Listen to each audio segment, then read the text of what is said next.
On est comme ça. On est comme ça. Ok, trop marrant.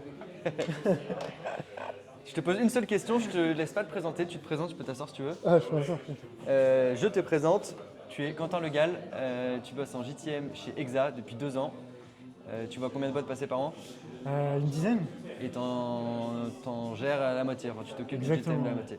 Trop bien. Ma question c'est sur les 28 premiers jours du développement d'un SaaS B2B, j'ai une idée, j'ai une conviction, j'ai identifié un problème. Quelles sont les étapes par lesquelles je dois passer et dans quel état d'esprit je dois être? C'est une très bonne question, ça, Martin.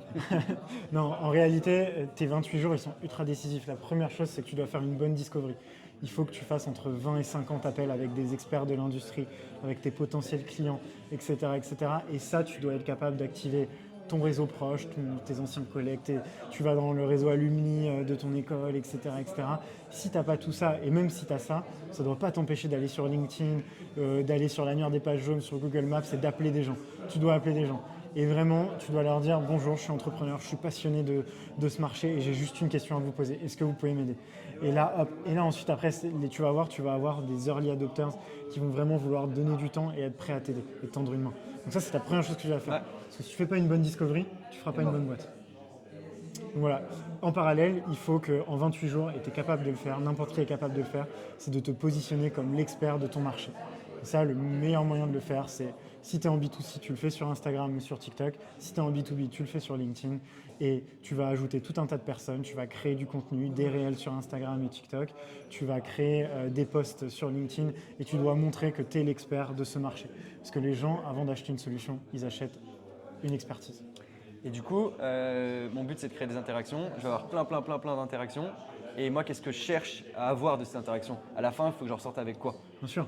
Alors, il ne faut pas que tu ressortes avec que des oui en mode je vais acheter ta solution, etc. Parce que quand tu fais ta discovery, il ne faut pas pitcher une solution. C'est ce que j'ai demandé. Ouais. Il faut y aller de manière totalement débiaisée. Parce que si tu arrives et que tu poses la question de bonjour, je construis ce produit, est-ce que tu veux l'acheter? Alors déjà, tu vas avoir une grande chance que les gens te disent oui, pourquoi pas, ça peut m'intéresser, mais c'est pas ça qui te fait avancer.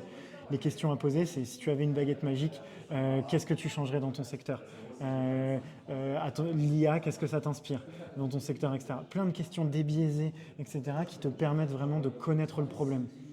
Et à quel moment tu resserres du coup vers ton produit? Et ensuite, à un moment, tu vas, au fur et à mesure des interactions que tu vas avoir pendant tes calls de discovery, et ben à ce moment-là, tu vas toujours avoir 2, 3 trucs qui reviennent. Et c'est là où tu vas du coup faire un focus sur ce problème. Et là, tu vas commencer à prototyper.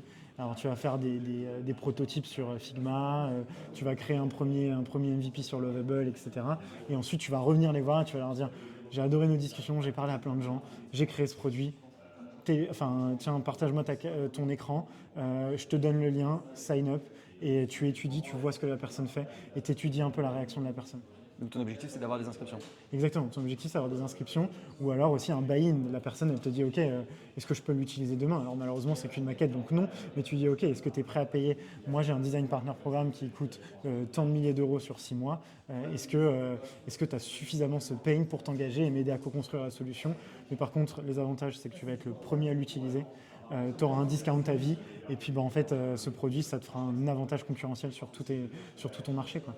Et une fois qu'on en est là, Une fois qu'on en est là, ça commence à sentir bon, mais c'est que le début, parce qu'à ce moment-là, tu co-construis le produit, tu vas arriver sur un MVP, une version que tu es prête à commercialiser, et là, à ce moment-là, que tu lances la partie 10 à 100, c'est la partie la plus excitante. Tous les coups sont permis, inbound, outbound, lead magnet, contenu viral sur LinkedIn, free tool, guide, etc., call calling, emailing et compagnie. Et en fait, à un moment, tu vas trouver le canal de distribution qui va te permettre d'aller chercher tes clients et de pouvoir commencer à générer du revenu, parce que c'est quand même ça le nerf de la guerre. et dernière question, c'est ça que j'ai à te demander, la question qui fait pas plaisir, mais à quel moment on arrête ou on modifie, et à quel moment on sait que ça sent bon? Comment tu sens tout ça?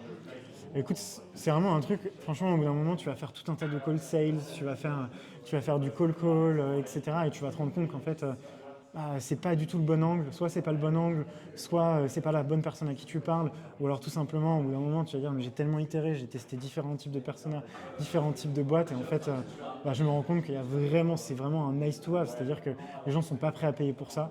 À un moment, il faut savoir aussi mettre son ego de côté et de se dire, bon, soit j'ai écouté mon marché et je tente autre chose, ou soit tout simplement j'arrête et je dédie mon énergie à autre chose. Et c'est un peu ce que disait Thibaut Ellière. Il disait malheureusement, ta première idée de boîte, c'est souvent la plus nulle, mais c'est celle sur laquelle tu mets le plus d'énergie. Et c'est vraiment dommage. Et il y a quelques personnes qui sont très chanceuses, et il se définit très chanceux en disant que sa première idée de boîte, elle a fonctionné. Mais voilà, mais du coup, c'est vrai que vos premières idées de boîte, et peu importe la boîte que vous allez lancer même après, vous allez mettre tellement d'énergie qu'il ne faut pas se cramer à 100%, quoi. Donc à un moment, il faut savoir s'écouter et écouter son marché. Trop bien. Merci. Avec plaisir. Je te laisse éteindre sur le bouton rouge. Ça, c'est le bouton noir.